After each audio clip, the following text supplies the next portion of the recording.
Welcome to another video right here on FE Builds. As you can see, I've got the Yikong 4170 in front of me, and it's the one we modified. Yes, that one.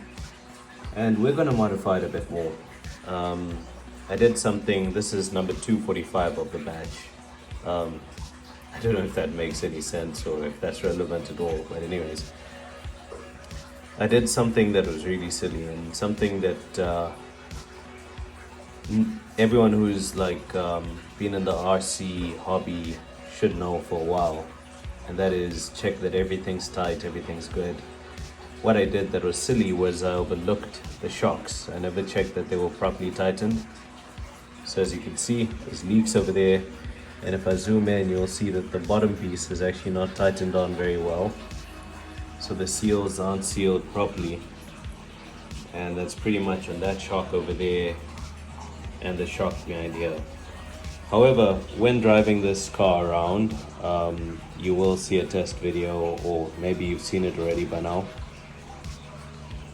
This system is a good concept, like with the disc brakes and everything. It's a really cool idea.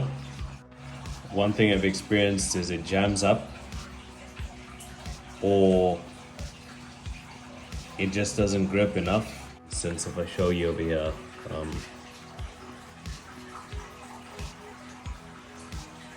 it's actually stuck locked, so you need to really push it back for it to open up.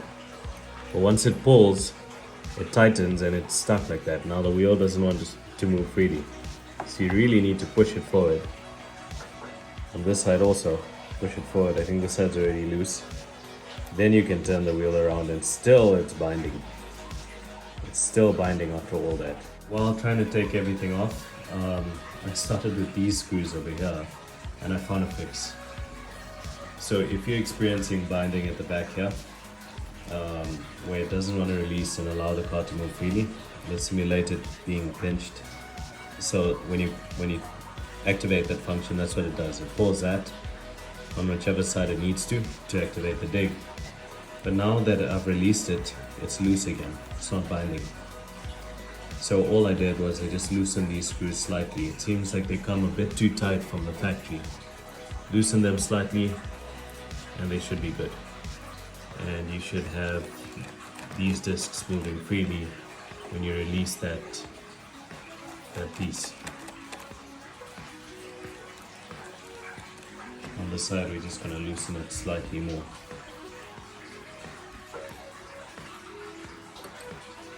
And that right there seems to be the solution to the problem.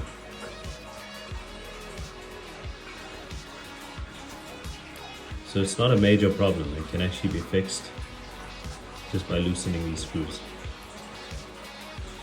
So a bit more.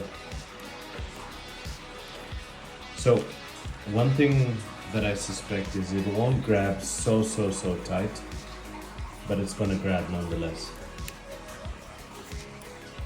It's going to grab, it's going to hold. It will spin a bit, but it will be spinning slower than that one, which is a good thing in a way. If I super tighten it, then it grabs and it locks on. You can actually see it doesn't spin at all. Zoom out here. It's hard to do this with one hand because I'm using one hand to. But you see, I've tightened it and it's holding on nicely. When I release it, it's moving freely. Same on this side. When I tighten it,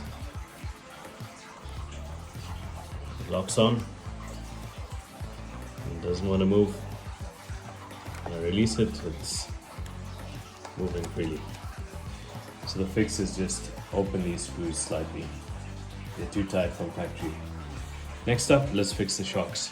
So we're going to leave that 25 kg there as a spare, and we'll leave this 15 kg at the front. I might change it. I've got a smaller servo that I bought on Temu.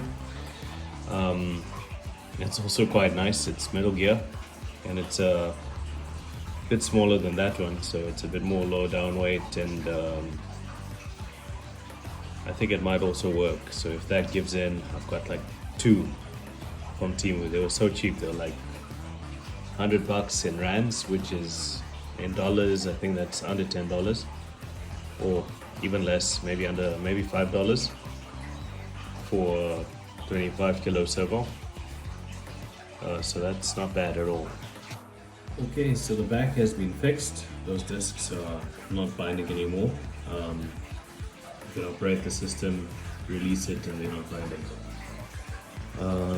Now, let's work on the shocks. We're going to drain these shocks and put some nice, maybe 30 weight oil in there.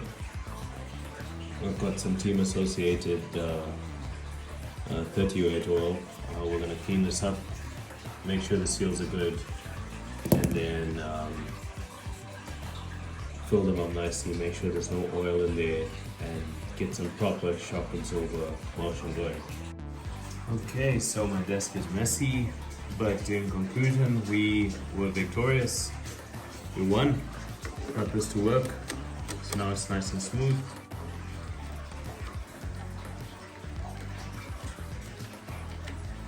Still catches slightly, but it's much more smooth, and it releases when you activate it.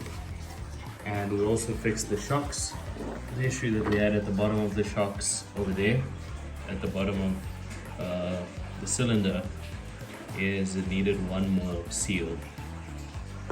So we cleaned up the shocks and fixed that. So this car's back in action and it's going on.